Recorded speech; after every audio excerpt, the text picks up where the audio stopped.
Good evening, everyone. Good evening and welcome. I'm Harold Holzer, and I have the privilege of serving as director of Roosevelt House. On behalf of Hunter President Jennifer Rabb, I want to welcome you to a timely, New York Times timely discussion of a subject very much top of mind in American life. Obviously, it was on page one of the Times today, and always worth examining from a historical perspective. And that is, of course, our environmental concerns. And it's been going on forever, and we'll hear about some of the origin stories this evening. I'm going to do this first because last time I waited too long, but I'd like everyone to silence their devices and just have a look at them. If you think they're silenced, they're probably not, because we're on Zoom and we want our Zoom guests as well to have a good experience. Thank you. Well, we're here because Doug Brinkley is back at Roosevelt House to explore a new book that examines a moment in time as society-altering as any great awakening in our history, and that's the rise of environmental activism, as inspired by a hugely important book by Rachel Carson, and then the tackling of the issues by three American presidents that we'll hear about today: John Kennedy, Lyndon Johnson, and Richard Nixon. As always, when we begin these programs, I like to make reference to our setting tonight. I know the regulars have heard it a lot, but I have a new twist on it, and that is we're, of course, in the home of Franklin and Eleanor, and while we know that FDR forged the foundational building blocks of the New Deal here, keep in mind that his brain trust did not only take on banking issues and employment issues, but ultimately with conservation as well, as Doug demonstrated in the 2016 book he joined us here to explore, Rightful Heritage, Franklin Roosevelt and the Land of America, which shone a spotlight on one of the most overlooked of Roosevelt's legacies, his stewardship of America's natural resources. So tonight, of course, we're going to examine the next generation of leaders who embraced environmentalism in the new frontier and the Great Society. Or did they? We'll find out more. I want to make reference to one more legacy, not only of environmental policy, but this House, especially here in Women's History Month, because, of course, this is not only Franklin's home, but also Eleanor's. And, of course, she was the niece of one of the great environmentalists in America, Teddy Roosevelt, about whose crusade for a national park system Doug Brinkley also wrote in a book called The Wilderness Warrior, which we explored here as well. Well, Eleanor was not content merely to be the niece of one environmental president and the wife of another. As usual, she crusaded in her own name as well. And she wrote in her My Day column, a decade before Rachel Carson and Silent Spring, "Ever since the days when my uncle Theodore was president, I've been hearing about the need for the conservation of our natural resources. I've been impressed by the importance of the government owning a sufficient amount of these resources to secure them for the people. At the present time, however, there seems to be a trend toward wrecking our federal policy of conservation." Interesting. She was warning against the quest for oil digging on protected land, right? Plus ça change, nothing changes. What was more important, who was more important, Eleanor asked, big power companies or the consumer? It's a question that we've been asking ever since. In 1952, here's a factoid which I don't completely understand. Eleanor supported the 1952 International Union for the Protection of Nature. I'm sure that most governments, some governments since here, would have shunned any international cooperation like that. Eleanor insisted attacks on conservation are short-sighted. The very interests who believed they would gain would lose in the end. I'm not surprised that Eleanor always had a prescient word about issues that were rife in 1960, in the 60s when she wrote some of this, and are still with us 60 years later. Interestingly, she died on November 7th, 1962, exactly 6 weeks after Silent Spring appeared. We don't think of Eleanor as being a 60s person, but she was for the first 2 years of the decade. So we don't know if she read the book, but there's still this connection of her looking forward. And I wanted to remember Eleanor as we consider Rachel Carson and recall My Day as we examine Silent Spring. They're not really well-written columns, but they're extraordinary. They each tackle, by the 60s, they're each tackling 3 issues, just one after another with no connection. All right, I'll stop rambling, but I wanted to remember Eleanor. We're thrilled to welcome back presidential historian Douglas Brinkley for his 4th visit to Roosevelt House. Since I've been director, he may have been here 5 or 6 other times for all I know, but I think this is 4 in the last 8 years, which is wonderful. He has authored no less than 7 New York Times bestsellers, many of them award winners. Among them, I mentioned several of the titles, but among the others are biographies of Walter Cronkite, Jimmy Carter, and Gerald Ford, books on D-Day and Hurricane Katrina, and indispensable edited volumes of the Nixon tapes and the Reagan diaries, which I've tapped into in my day as well. They're just essential. So he's not only produced primary sources, he has become a primary source on American history and current politics. As an author, as presidential historian at the New York Historical Society, and as a history commentator on CNN. And I should mention that in his spare time, he's somehow the chair in humanities and professor of history at Rice University. So we welcome Doug Brinkley back.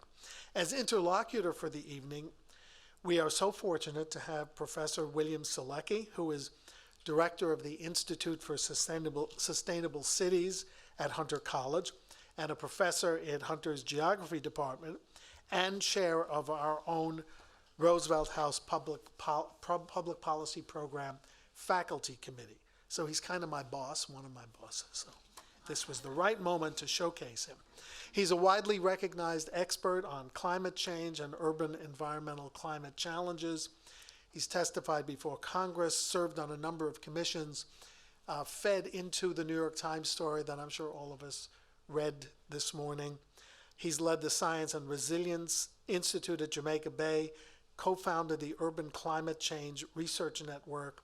His credits go on, and perhaps my favorite is that he was the founding editor of the forbiddingly titled, but no doubt authoritative publication, The Journal of Extreme Events.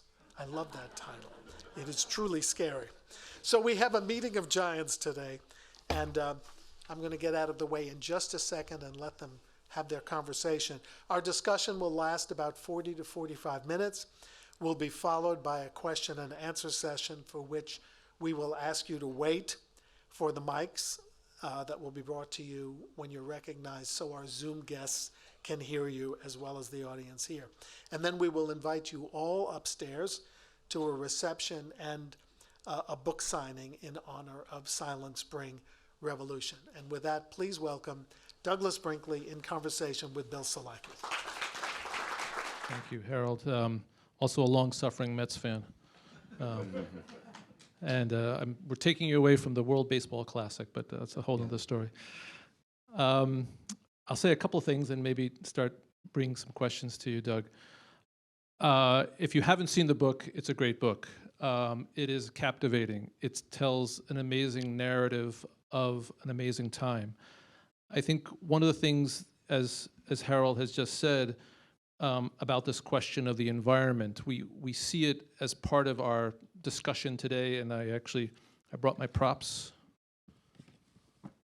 Oops. This is called a newspaper.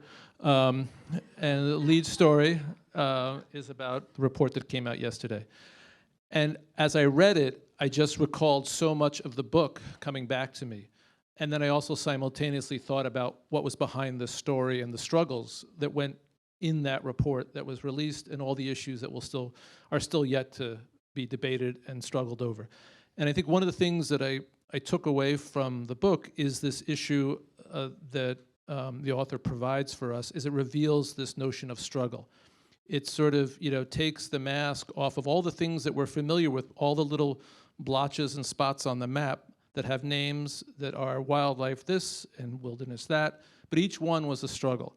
And I think, one of the things that sort of comes across is sort of, understanding that struggle. And if you need to sort of understand how the struggle is looking, moving into the future with respect to climate change, I think it's really appropriate to sort of look at the book and understand the struggles of which we've come through.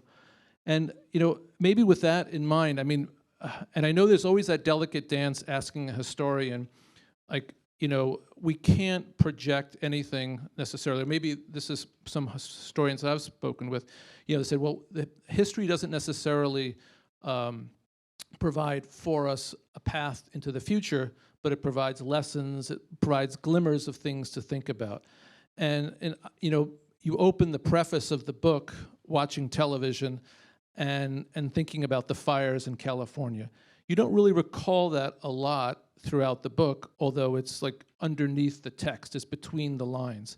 So I'm wondering if you could just speak to that question, like where do you see this book in that sort of questing to understand climate change? Because I see that as sort of a major part of it, but you don't necessarily reveal it. And maybe with that to sort of give us a sense of what your overall objective of the book would be. Well, thank you. Honor to be back here for my fourth time. I come because of Harold, who's one of the great historians and great resources on America's past, and is an amazing storyteller, and he always takes me out for dinner afterwards. And they give me a free place to put my bags upstairs. So what's there not to like? And FDR is my favorite president. And Eleanor is my favorite first lady, so this is very special ground for me when I come here. Thank you for hosting me. Thank you. It was mentioned, I wrote a book on Theodore Roosevelt, and the big thing about that when I did was that he had. When I was a boy, wherever I'd go, my mother and father were teachers. We'd go around the country, and I would grab brochures. Like he just put up the newspaper as a relic of a different era. We used to just grab brochures, and Theodore Roosevelt or FDR had saved the place. One way or another, the combo of those two Roosevelts, of all the public lands, parks, FDR alone was a progenitor of 800 state parks. The Civilian Conservation Corps planting, nearly 3 billion trees in a denuded depression. So when I wrote my volume 1, I call it the first wave of the progressive era with Theodore Roosevelt, Gifford Pinchot, and the rest, approximately 1901 to 1909. The second wave of environmentalism, which I'll use that term instead of conservation tonight, but was FDR from 1933 to 45, and Harold Ickes was a big part of that as Interior Secretary, and I wrote about Rosalie Edge and other activists of that era. This book's the third wave, and it happened 1960 to 1973, I thought. But as I started doing the research, I realized that third wave began in 1945. And it began in the ashes of Hiroshima and Nagasaki. Because while most people were celebrating VJ Day, and, my God, we were the only country in the world with a nuclear monopoly, United States, for 4 years, 1945 to 49, there were a group of people worried about it for public health reasons and for human extermination reasons. And those became public scientists, writers, poets, painters, but people that by, let's say, 1946, 47, they were, by 46 and 47, this will let them, from 1946 into 1947 period, they started coming out. And one of those voices protesting against nuclear testing. Not only did we win the war with the bomb, but in Nevada range alone, from just in Nevada, From 1945 to 1992, the United States detonated 1,054 nuclear weapons.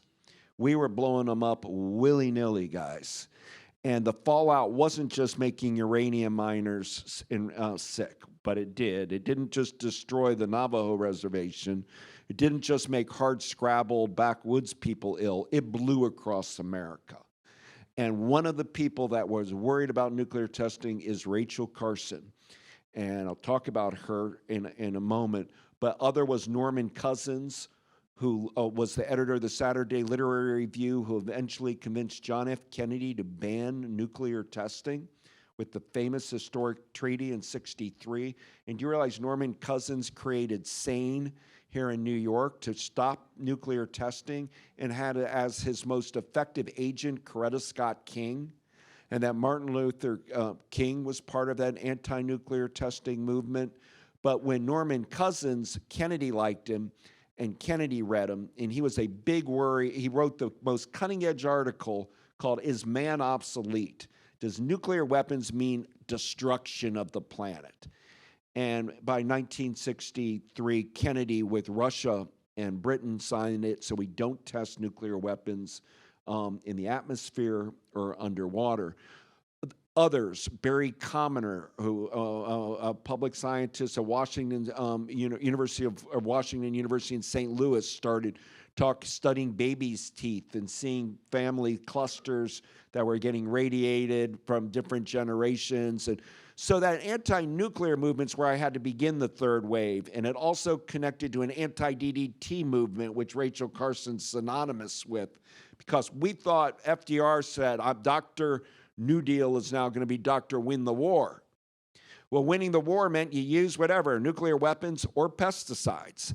And if you fought in the Pacific Theater or went like Eleanor did to see sick soldiers, they were getting doused in DDT because it killed lice and mosquitoes and ticks.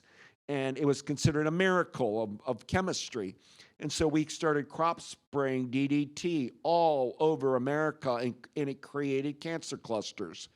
Jimmy Carter, who's 98 in hospice right now, do you realize he has the second longest military career of any president of the 20th century after Dwight Eisenhower? But meaning he got out of planes, went to the Naval Academy, and then hopscotched around to Rhode Island and Virginia and Hawaii and far flung. Those years when he was gone, they were spraying the pesticides around planes in the peanut and cotton fields. Jimmy Carter's father died of pancreatic cancer. His mother, Miss Lillian, died of pancreatic cancer. His sister Ruth died of it. His sister Gloria died of it. His brother Billy died of it, all of pancreatic cancer. Now, that's just because he's famous, I'm telling you about that. But groups where there was heavy pesticide sprayed was as bad as the nuclear radiation fallout. And the combo of those two strands in the 50s morphed together with John F. Kennedy with Rooseveltian conservation.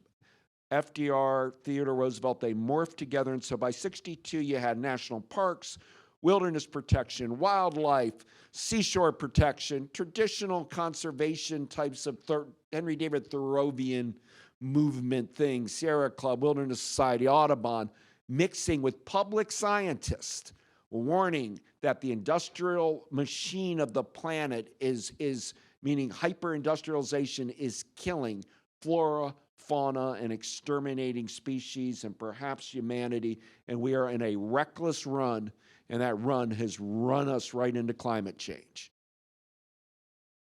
You can get a sense of the book. And with that, I mean, I think one of the things that sort of comes up, not to be the sort of giving sort of the academic, in reading it through, there's so many different sort of perspectives, and one of the things that struck me, is the notion of how this process happened, right? And you've mentioned, of course, your work with presidents and these sort of extended treatments. And also within this, by the very title, you highlight Kennedy and Johnson and Nixon. And there are lots of little surprises along the way, not necessarily reinterpretations, but sort of, augmentations or sort of additions to those legacies. But I guess one of the things that I was struck by is this sort of role of leadership. And in the narrative as well, you bring forward all the interplay of all the other characters. Some that are, sort of really, like, in some ways forgotten, like the role of John Ehrlichman, for example, who's known in for many other things, or Walter Reuther. And I guess the question I would have for you is, like, how do you see that interplay between, the leaders, the presidents, but all of these other individuals that play a role in the process? And I guess with that, is it, there's different presentations of history. I mean, there's the Howard Zinn version of history, of, the people's history, which is really from the bottom up, or the top down. I wonder, particularly for your narrative and environmental history, how do you see that playing out? Well, it's all intertwined, but I'll give you an example.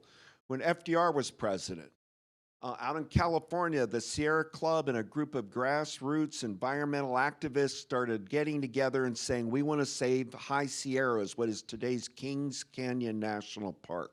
It's spectacular. It's near Sequoia National Park, one of our prettiest parks.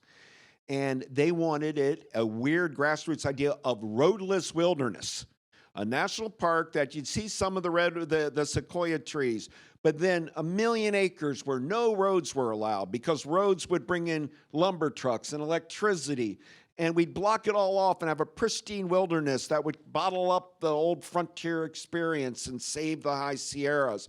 And so it percolates from grassroots groups in California.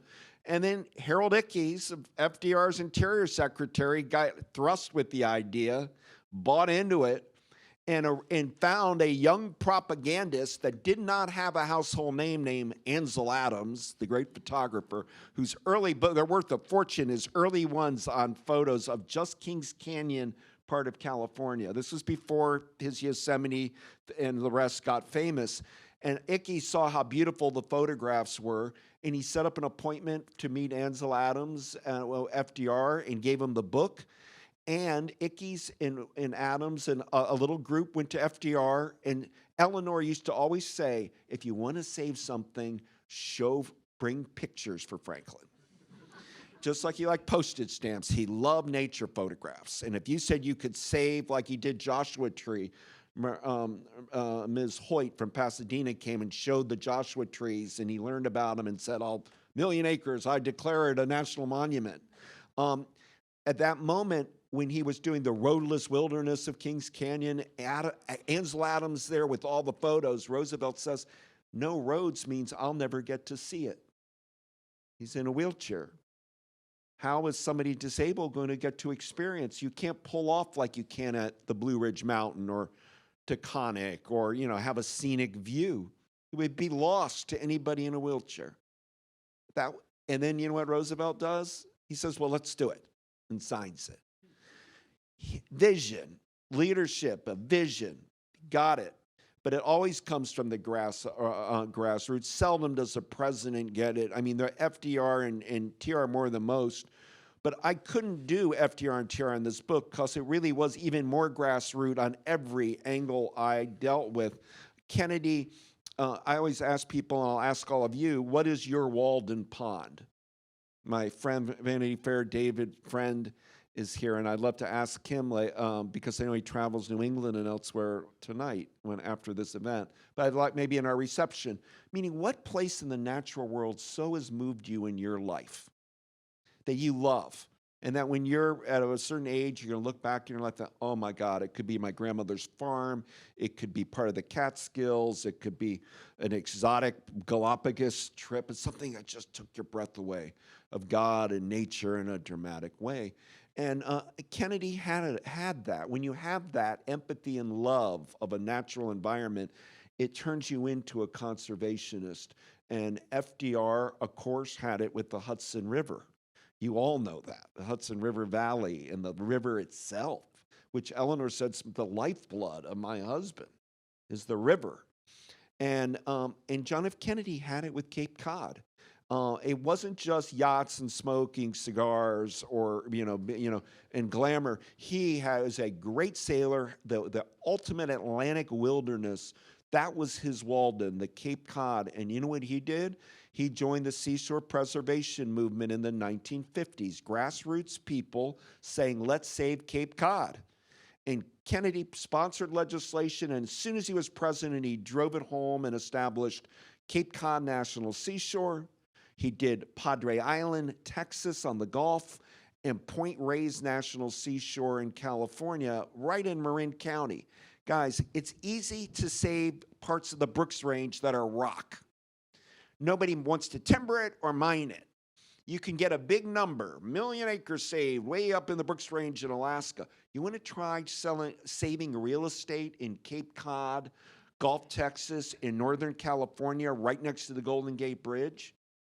And Kennedy did that. He did prioritize it because he understood seashore environments meant so much. And Kennedy came up after the success of Cape Cod, a list of lake shores and seashores. And then grassroots activists from Michigan and Illinois. Yes, they had a leader like the poet Carl Sandburg was big for saving the dunes of the Great Lakes. But grassroots environmental groups, grassroots people said, why are there no national parks in the Great Lakes? The most beautiful freshwater body in the world. And we act like it has to be rock in Yosemite or, Big Bend or a swamp in the Everglades. And so Kennedy put it on the list and Johnson drove it home, and they saved Fire Island National Seashore, which I know David goes to sometimes. And they saved, Cumberland Island, Georgia, Assateague, Maryland, Virginia. They in the Great Lakes, they created the Apostle Island National Park and Wilderness. 22 islands in northern Wisconsin. They saved Sleeping Bear Dunes in Michigan, but near Traverse City. Picture Rock on the Upper Peninsula. Indiana Dunes outside of Chicago. There was a seashore, lakeshore preservation movement that Kennedy and Johnson were responding to, but they were responding to grassroots people. But then they had a Walden. They understood it. Johnson, to my surprise, love of the Pedernales River in the Texas Hill Country was deep, and he was married to an environmentalist, Lady Bird. And the combo of the two of them, they had that feel for the natural world. I don't think Donald Trump has that, okay? So you're not going to get a great conservation president out of him. Could I I was actually going to ask you that same similar point. Like where, so much of the book is this interplay between the personal and the professional, between the personal and the policy. We recall with each individual, and sort of you layer it on as the time goes on, their experience, and then how at moments they try to realize that experience through their actions. So there's so much of the book also speaks to these roads that we're not taking now, and that's one of them. I was wondering, not to again put you on the spot as the all-knowing historian, but like where have we gone astray, or what enabled that constellation of individuals with those experiences? Plus, you go through many senators as well. I mean, Church, Muskie, all the Jackson, et cetera, et cetera, et cetera. All folks that we can all recall, being these primary players, but all with you have these historical vignettes, these biographical vignettes about their experience, but we don't see that today. I mean, is that a moment that's passed, or is it something specific to this moment? I think climate change is so, like today, this afternoon, Joe Biden has created 2 large new national monuments. One, Spirit Mountain in Nevada. Nevada used to be the burying ground for toxic waste at Yucca Mountain. And today, Biden, with an executive order, giving administration to 5 native tribes, Spirit Mountain, Nevada, massive acreage. He also did today the Kashner Range in Texas, and I got an early morning text from Beto O'Rourke, because I worked with Beto O'Rourke on that campaign to take an old military installation by El Paso that had landmines around it. So even though it was protected, the thought of mines kept families from using the public lands. And it's a gorgeous hunk of land that Jack Kerouac, who's known for traveling the Beat Generation Road, called it the best outdoor camping I've ever experienced. Because at this land, you can look at the city lights of El Paso and see across the Rio Grande River. And it was never developed because they were doing mine testing and then abandoned it. And today Biden made it into a national monument to be preserved forever. So these movements go on. But what was unique about the third wave was Rachel Carson. And because Rachel Carson was from Pennsylvania, grew up along the Allegheny River, saw it so polluted and terrible, but was a Thoreauvian naturalist as a young girl.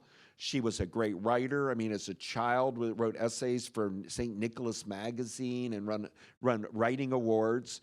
She got lucky when she went to Chatham School for Women, which is Chatham University near Pittsburgh today, and found a professor, Mary Skinner, who told her, "You've got a gift for science, biology, Darwinian studies, and writing. Marry science with literature." And she went with it. And she ended up going at Woods Hole. And Woods Hole is at Cape Cod. Down, you could ride a bike from the Hyannisport House of the Kennedys to Woods Hole. And she went there and saw the ocean for the first time. And while there were a lot of people writing about migratory birds, because birders are really big environmentalists, and they are some of our finest citizens, but she was interested in migratory eels. She couldn't believe an eel from Africa could make a journey across the Atlantic and end up in a Pennsylvania river. And nobody was doing serious eel studies, and Rachel Carson seized it. She went on and did an advanced degree at Johns Hopkins in zoology. She wrote columns like Eleanor Roosevelt for the Baltimore Sun. And in World War II, FDR hired Rachel Carson to be the chief publicist, really, of the U.S. Fish and Wildlife Refuge. You all own 550 national wildlife refuges. And it was founded by Franklin Roosevelt, and we keep adding to this incredible system. And Rachel Carson would go on radio talking about wildlife refuges, but most importantly, Rachel Carson started booklets called Conservation in Action. These searing looks at a ecosystem that we were saving and do it like a WPA guide about a wildlife refuge. Look for a great article in this Sunday's New York Times by Terry Tempest Williams in Utah about the death of the Great Salt Lake. And Rachel Carson had written a whole essay about the whole Great Salt Lakes for our federal government under FDR and Truman. And then she started writing about the seas, and she wrote an incredible sea trilogy in the 1950s. Her books would hit the bestseller list, one after the other. All three are classics. Maybe nobody has written better about oceans than Rachel Carson. And she coincided with Jacques Cousteau doing movies and TV, and there became a new thinking of the ocean. And many people know Kennedy. I wrote a book about going to the moon and space, but Kennedy was deeply interested in oceanography and particularly desalination of water to provide water for the West and other places, which is a hot modern ticket right now, expensive, but it's really may save the West in the end. And then her book came out in '62, Silent Spring Revolution, which is a polemic in some ways. But what Rachel Carson honed in on was in New York, Suffolk County, a farmer. How many of you remember the name Dr. Benjamin Spock? Haven't heard that name in a while, I bet. The baby doctor. His sister, Marjorie Spock, and great agricultural land out in Long Island there, you all probably know, farming. And she wanted to be an organic farmer, had a huge parcel of land, was doing organic farming. And lo and behold, the U.S. Department of Agriculture was spraying DDT and pesticides over her property, and Suffolk County mosquito control was. And so she sues. And her case goes all the way to the U.S. Supreme Court. And basically, whatever you thought about it, it's really interesting court stuff. I mean, where do you own on your property? How far up do you have to go?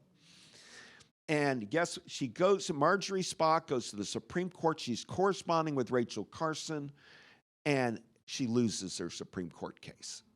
But the dissent, William O. Douglas, FDR Supreme Court Justice, put in there as in 1937, an ardent environmental conservation activist justice, the green justice we call Douglas.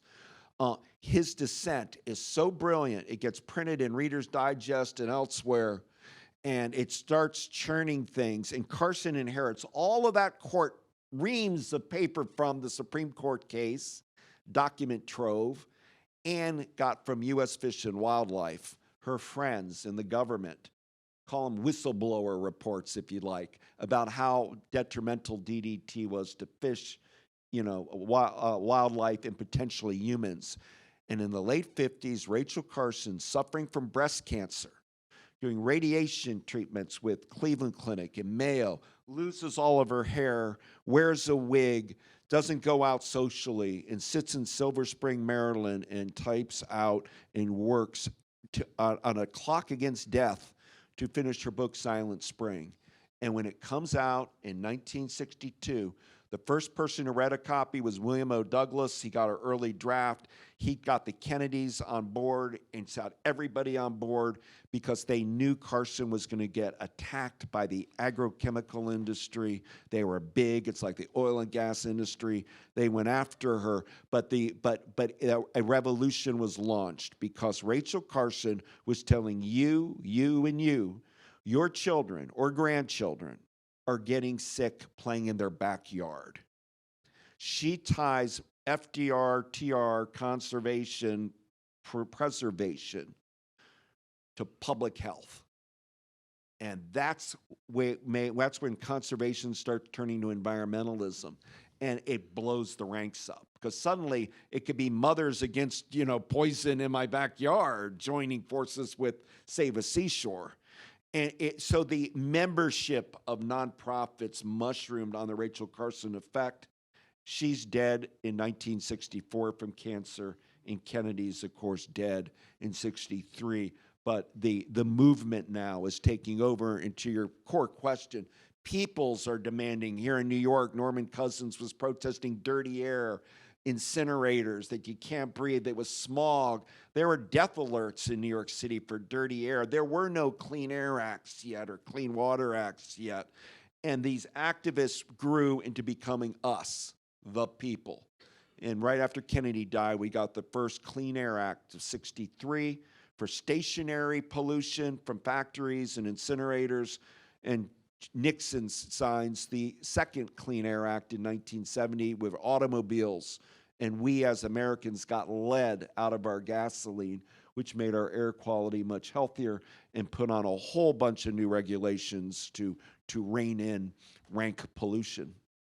One of the things that struck me in the book, you've sort of highlighted a little bit, is this notion of the wave, the emergence of the issue and the spread of it.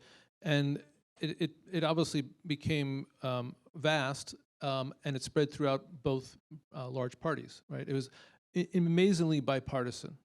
And obviously, we've lost, so much of the book, at least to me as I read it, it's about things that we've gained, but things that we've lost, right? Since that time. And the bipartisanship really was quite striking. I don't know if you want to speak to that, but let me add another little element into this. Also, this sort of catalytic kind of connection between the science and experience, and how that sort of also, fostered this acceleration. One of the things that we read in like today's Times, they use in these current reports, of which I've as I said, or as Harold has mentioned, I've been involved with, the notion of the decade, the notion of the moment, the notion of the door open or the door about to close. And I'm just wondering if you want to recall that, how that narrative of the issue of urgency sort of played out, in your story. Well, there is you're right, the bipartisanship. Guys, I'll give you an example. The Endangered Species Act of 1973 saved California condor, bald eagles, manatee, crocodile, on and on, right? The whooping crane, and saved them all. America, we did it. You know what the vote was for the very progressive Endangered Species Act in the Senate? 92-0 in favor. But And that wasn't all one party, see what I'm saying? yeah, you see what I mean? The Democrats and Republicans got together, and we were doing it as Americans. One thing that was cleverly done by LBJ was and Lady Bird was American beautification. No billboards, American highways. Johnson would say, "See America first." So they marketed some of the saving of the natural world as celebration of America. That's playing a Theodore Roosevelt used to say, the British have, Westminster Abbey, we have the Tetons, the French have the Louvre, and, we have Big Bend or whatever, they forget Taj Mahal, we have the Grand Canyon. And that strain where you're playing on, I don't want to use the word nationalism because it's taken on such dirty connotation of, but this idea of American exceptionalism, and part of it is our wilderness and frontier and our lakes and our rivers, still was alive and kicking enough to have some bipartisan juice in it. But, Nixon came in president, and one of the key moments of today, where I think the Biden administration was slow at that East Palestine toxic event in Ohio, slow in this way. It's not their fault. The train went off the tracks, and Norfolk Southern's to blame, and they should pay up the gazoo for it. And I feel horrible for the people that experienced that and are experiencing it. But the big thing is, don't minimize an environmental disaster. And what the calculation Nixon did when the Santa Barbara, he was only president 8 days, Nixon, and you had the Santa Barbara oil spill, 8 days. And he sent he started minimizing it. Not that big a deal, it'll be all right. Nobody died, right? And we judge disaster by death. Nobody died, it'll be all right. And meaning, in their minds, the Nixon White House, this will blow over in a weak media cycle. Well, Walter Hickel, the populist Alaskan Interior Secretary, flew to Santa Barbara right away and got a hold of Nixon on the phone and said, do not minimize. It's awful. And television is bringing it into your living room in color. TV went color, the nightly news in '67. So you're looking at birds stuck in goo and paradise, Santa Barbara ruined. And Nixon quickly got the message and shifted gears and said, it's terrible, it's awful. He went and went there quickly enough. And he learned a lesson, Nixon. Don't fall behind. Don't be the blame. Don't get blamed. Go. They're real. He saw in '69 when the Cuyahoga River caught fire in Ohio, and Time magazine puts it on the cover. Nixon's thinking, Neil Armstrong is walking on the moon, and Time is putting a river in Ohio on fire as a lead story. So the press mattered. Cronkite's broadcast, Time magazine, the New York Times is trying to do that with climate to get the public's awareness going. And Nixon was like Bill Clinton in some ways, would triangulate a lot. And he decided, he told John Ehrlichman, who went to prison, he mentioned him for Watergate. Ehrlichman is what David Brower of the Sierra Club, who was quite radical, and Brower calls Ehrlichman a covert green, because Ehrlichman was a land water lawyer from Seattle. And Ehrlichman made his fortune on NIMBY, not in my backyard. Rich people not wanting a aluminum factory near where Bill Gates lives today. The Seattle people were trying to, and so he made a lot of money. Nixon had no environmental chops, but he told Ehrlichman, do what you got to do. I'll sign stuff if you guys develop the legislation, but Ed Muskie can get no credit. He hated Muskie of Maine, Nixon, loathed him.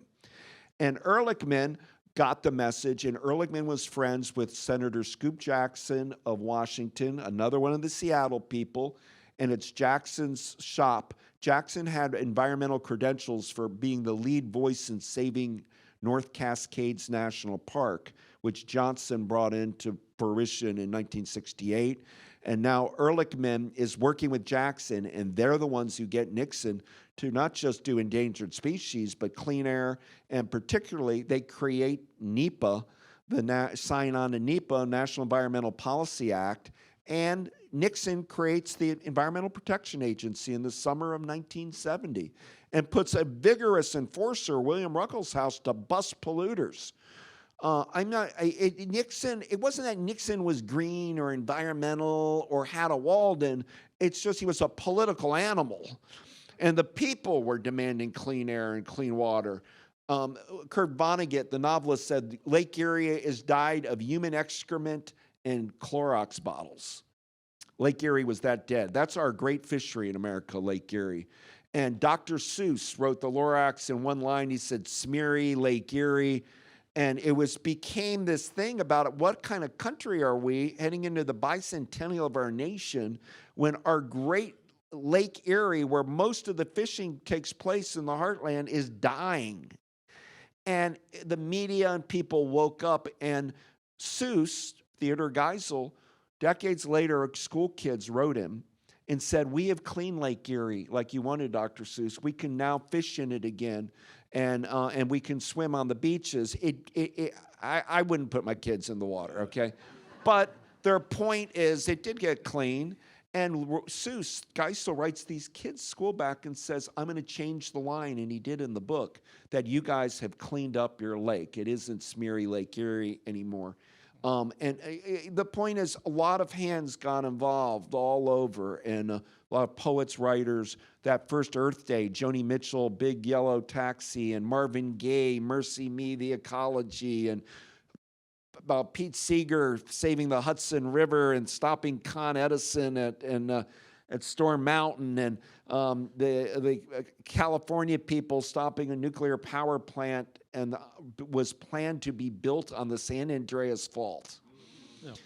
And they had victories, and in victory, you get allies. We're winning, win, win, win, win. With climate change, where are the wins? Well, in 2035, there'll be electric, no more fossil fuels sold in cars in California. That's great. But, the crisis is upon us, and it's harder to get a short victory when you're counting on deep technological innovation that has to take time to be fomented properly, and it's global. You can't do America the Beautiful anymore when China and India are polluting and the whole planet's dying. And now it's a global. We can barely keep our own politics and business together in America.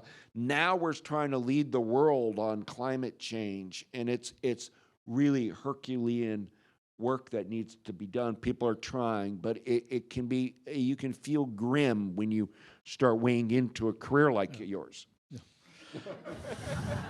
He's going to give it up. Yeah. But I know we're going to go very soon to the Q&A, but, you mentioned the voices, right? And I also mentioned the things that we've lost and the things that we've gained. I think one of the threads in the book, which I thought was really captivating, and it sort of percolates every now and then, and occasionally flowers, but never to the extent that one thinks that it might have, or what one wonders what might have been. But it's the issue of justice, and the issue, you talk about Martin Luther King and Cesar Chavez and a number of other, and even like you mentioned, Bill Douglas and others who recognize these issues early on, quite early on.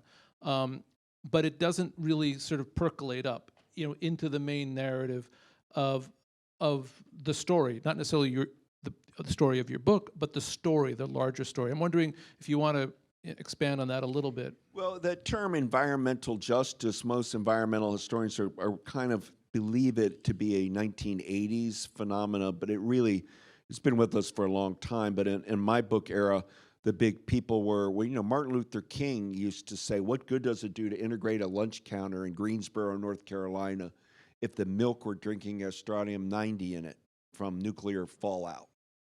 Coretta Scott King was deeply involved with the environmental movement. After Martin was killed, she spent the summer up in New Hampshire with Norman Cousins. And then you had, in my book, big figures are Cesar Chavez, because the first people to ban DDT doesn't get banned until 1972. We had the DDT wars from 62, from Silent Spring, the book, to the federal government banning it. It took a decade. And it was Nixon who banned DDT under the guidance of his first EP administrator, Ruckelshaus. But the first leader of banning of those kind of pesticides was the United Farm Workers and Cesar Chavez and Dolores Huerta, who the union started pressuring the growers for no pesticides on their fruit, issuing reports in California, deformities, in the unsanitary conditions. You can't even eat the fruit. There's so much pesticides on it. So Chavez, his bust is sitting in the White House behind Joe Biden as I speak to you right now. I mean, and Chavez is an environmental justice warrior, but he's more than that. He was, you know, Latino leader and a union leader and all. But meaning there are a lot of roots that have come up, but today one of the biggest lingering problems is where people of color live, poor poverty pockets. We're dumping all of our waste and toxic debris on top of their neighborhoods. And if you're poor in America, you're living in an environmental debacle. And we have cancer alleys everywhere. It took Jimmy Carter finally in 1980 to create Superfund sites to discover where it was so the toxicity was so good, I mean so bad, you'd be you know, they'd have to, you can't live there. They have to declare a whole region unlivable due to the data. And so these things are fights that go on and on and on, but we still haven't made the inroads into taking care of particularly the using poor communities as dumping zones for our waste. Okay. Well, you've gotten the breadth, hopefully a little bit of it, and you know, again, an engaging, you know, powerful story of a very dynamic time, and you know, one that I think we should look back into with awe and understanding of like what we can gain from it to sort of, you know, try to further address the issues in today's times. But with that, I want to you know, open it up for Q&A as well.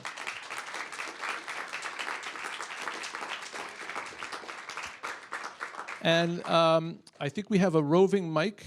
Yes, one or two. This gentleman I see in the back, sort of the furthest back, and then we'll come forward. But yeah, please.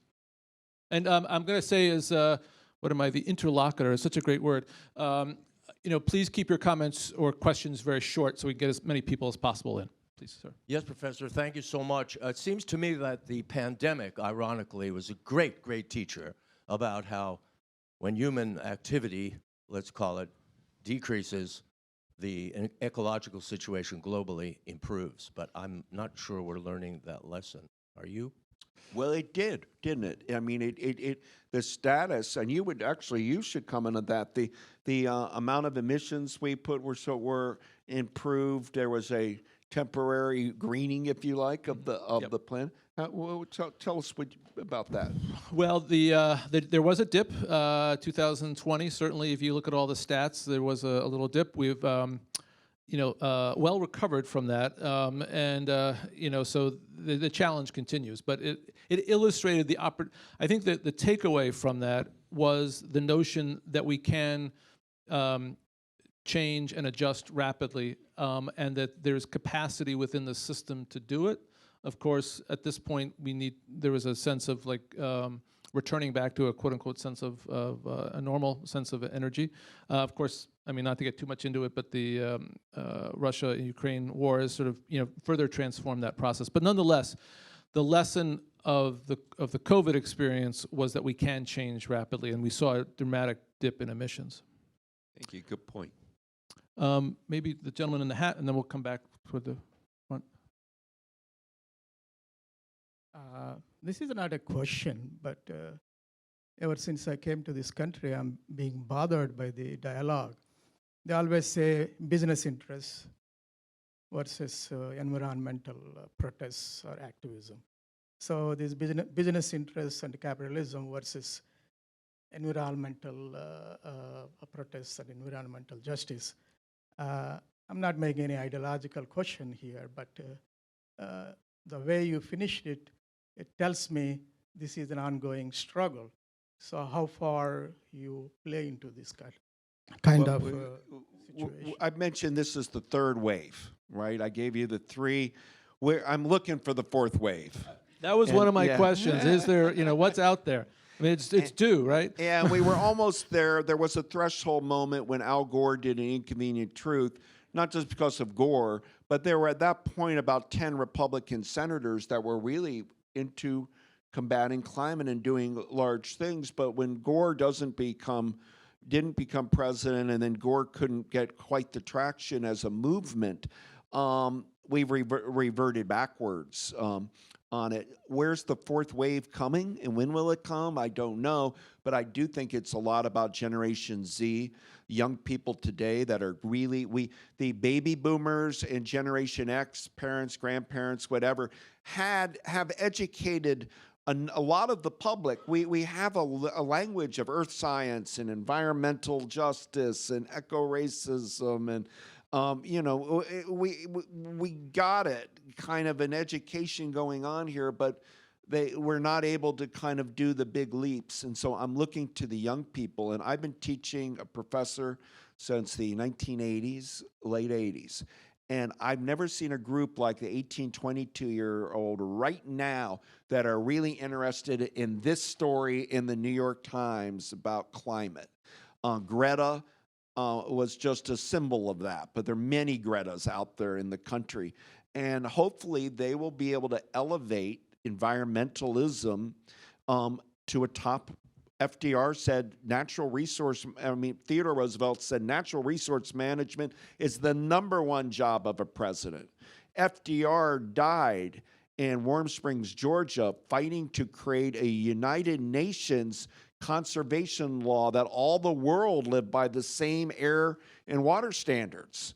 And so we're waiting for a fourth wave, but I tell the young people that are too climate out, that are so doomsday, dark, it's too late, California's burning, mudslides, freak weather events, oh my God, I tell them, stop. Because what I learned from this book is you can't get yourself depressed. And you being psychologically unhealthy and driving yourself with despair over doom is coming isn't going to help. What helps is having hope and optimism and fun. David Brower, who had more successes in the 60s, said to get young people, make them see it's fun. Figure it out. Get a pizza. We're going to create a program to create a park. We're going to clean a river. We're going to picket a factory that's particularly odious. We're going to create activism, but have fun doing it. If you're going to be down and cast and out, you're just going to destroy your own life. So now, if a student's got the chops for climate and wants to get into the big game of it, great. But if you just love your sweet person and you love the natural world and you don't want to see species diminished and don't want to hear, then join a local friends group of a park, or join a river group, or help inner city kids have a nature experience, or just put as much time as you can a week into it. Because if all of us start thinking what's their Walden and almost do a few hours here, a little bit there, eventually the people's movement will be poised when the catalyst of it comes. The people will be educated, ready. They've already created networks that can be linked into one circuit that can then help flip the switch. That might be a little Pollyannish. We may be doomed. I have my dark days, guys, but it's not going to do any good just to hand wring. We need upbeat, positive action to take it in the midterm elections. Environment was ranked like 5th or 6th in public concern. It's got to be #1 in order to get the politicians who work for us, we pay them to help make sure that our rivers and lakes and our woodlands, and that we're not destroying our country and earth. I'll tell you, I interviewed old Ralph Nader, who's still around. And Nader said one thing that I found profound. He said, my whole life is about why is the river that I grew up on in Connecticut, why am I not allowed to swim in it? When did it become okay that every river, all these major rivers are unswimmable, you better not eat the fish, better not? When did that become the American public thinks, yeah, that's okay? I mean, when did that happen? And it just it's just a point to make you think about. And then I thought, well, just locally. So I grew up in Perrysburg, Ohio, And I'm focusing on the Maumee River because a Chinese factory is pouring phosphates in, killing the river I grew up in. So I obviously have to put some time into that river because it brought me a lot of joy when I was young, and find ways to do river keeping or clean that up. And it doesn't have to be huge, but a little chip of everybody's time, and we'll get to a better place. Nature has restorative qualities, but the amount of grotesque abuse on the planet right now, it's just out of control. Mr. Selecki, if I may, I'd like to get a question in from one of our Zoom audience members, Sure. if that's all right. Helene Goldfarb says, with all that you've said tonight, for which I thank you, how do you think we can stop President Biden from allowing the drilling for oil in the amazing forest of Alaska? It is so counter from all that is going on today. And if I could follow up, very little reporting on that decision generally. The Willow Project, nothing Biden's done has angered me more than the Willow Project. It was a about-face move on worrying about the presidential reelection, thinking he was going to win over some moderates to show that he's got energy chops. It was a very bad decision, which has deeply angered scores of environmental nonprofit and climate activists that distrust him. But he's calculating that they have nowhere to go. That what, are you going to vote for Trump or over Biden? Are you really over the Willow Project? And there's I've raised this argument with people in Washington. And then, well, what about donors? Will donors to Biden of environmentalists dry up? And I've been told that donors of the environment may not give Biden the money. He's got enough money to find any rate, but they might give it to Senator Sanders or somebody Senator Sherrod Brown in Ohio or something like this.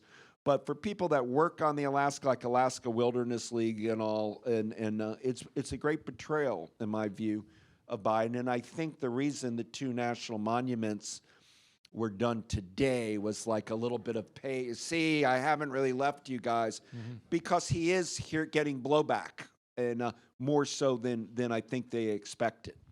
But that being said, I mean, it was sort of the press hasn't been, as vigorous as, I mean, even like looking at at your book in the context of that decision and the amount of press that might have come, in a time past. I think the press is so, they're worried, the liberal media is very worried about attacking Biden on anything or criticizing him like I just did, because they see the alternative as DeSantis and Trump. And so they're like, oh, we can't beat up on Biden too much. We got to get him over the finish line. But I think Biden should have been strong enough on the Willow Project to say no and stick to his guns. And let's hope that it gets tied up in the courts, and these things often do. And maybe a second term Biden, if he got inaugurated, might reverse thinking and try to undo that mistake. Okay, maybe one more question. Maybe this gentleman here. Sorry. I'm sorry.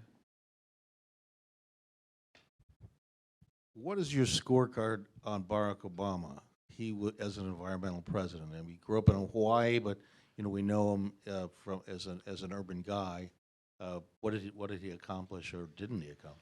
What Biden did, what Obama did most interestingly, he tried with climate, Paris, all of the big things. And it's hard to recall this, but Biden's first year, he really was trying to do green grids. I don't know if you recall me. And they went with the Affordable Care Act, and then the Tea Party movement hit, and he was quite boxed in on the environment. What he then did was use the Antiquities Act of 1906, what Biden did today, national monuments. But Biden, I feel, getting to know him some, and he went to Alaska and was trying to deal. He was interested in Obama, right? Yeah, Obama. I'm sorry. Obama was interested in indigenous peoples, so like Bears Ears, and how can it be jointly administered by Native peoples, which is taking hold. And then he saved places more what I would call history So I did the San Juan Islands up in Washington National Monument, Cesar Chavez in California, Stonewall, the first LBGTQ National Monument here in New York, Harriet Tubman sites for the Underground Railroad, Charles Young, Buffalo Soldiers. What I'm suggesting is Salazar and Jules Interior Department, we're trying to open what we're dealing with now with the history wars. They were trying to say, look, we do need to change history books and be more inclusive. He did well on that, Obama, but on the ability to prioritize climate and lead on it, he couldn't do it. He wanted to. Who wouldn't want to clean up the planet? But the complications, thwarted him. And now, if I doubt Biden will make climate change a top issue because of China, Ukraine, unemployment, stock market. My book ended, guys, in '73, not just because the Endangered Species Act, but the revolution, the movement of hyper-federal regulation ends in '73 with the Arab oil embargo. When gas prices go up, you get double-digit inflation. People talk about American energy independence, and out of it, the counter to squash Carsonism and FDRism, if you like, to squash it was born a alternative movement that led by Chambers of Commerce and Business Roundtable that went and created groups like the American Enterprise Institute, the Heritage Foundation, the Koch brothers, Scafee brothers. All of these groups, they're endless. They were born in the wake because companies that do oil, gas, or mineral extraction hate regulation. That's the thing they most dislike in red, because it's back to your capitalism point. They're worried that, hey, I'm going to lose money if I do that. So since then, it's become slowly now just the war that it is today. The enviros are on the left, and the America First energy crowds on the right, and it's deeply unfortunate. I told you I grew up in Ohio, but if I went to Toledo or Cleveland or Madison, Wisconsin, or a little town in Kansas, if I pick the local river and lake, and I don't use the word environment or climate change, but just say we all got to get the fish back into the Maumee River, or pick your river or lake, and we need to keep the wildlife back, and we need to save these species, and we need clean air. We shouldn't take it. I will get a standing ovation or enthralled applause from Trump people, from DeSantis people, from everybody. I say the word environment and climate, you're a stalking horse for the Democratic Party. You got your liberal agenda. This is a woke event. And and yet the people all aren't as divided as they think. They all want to raise their families, and with clean air and clean water and beautiful backyards and a gorgeous America. So we've got to somehow solve that big divide, and it doesn't just infect environmental policy, but it's connected to so many problems of our time. We're not on the same page as a nation. And I'll say, I know we're going to turn to Harold, but just to sort of as a segue, some of those answers I think are in the book in terms of the interconnections that played out across very different people and coalesced into action. That story is present in here. I'll end by telling you, guess who the first Earth Day in 1970? Nixon was worried it was a communist plot. He was worried about how did overnight all of these Earth Day shops open at universities? Mayor Lindsay shutting down New York here, and it just seemed to happen like overnight. And he found the answer. Walter Reuther of the United Automobile Workers. Big labor unions were big for the environment in the 1960s and 70s. And Reuther, who helped Chavez and Martin Luther King, paid for all the Earth Day shops, organizers, whatever needed, brochures, whatever they needed to do. Labor's not in the game with the environment today like they were in the 60s. You're missing a big chess piece in voter registration drives on the environment and the like. We're not making labor leaders like Walter Reuther anymore. I'd like to think that the fourth wave started here tonight. Thank you, Doug Brinkley and Bill Selecki. And please do join us upstairs for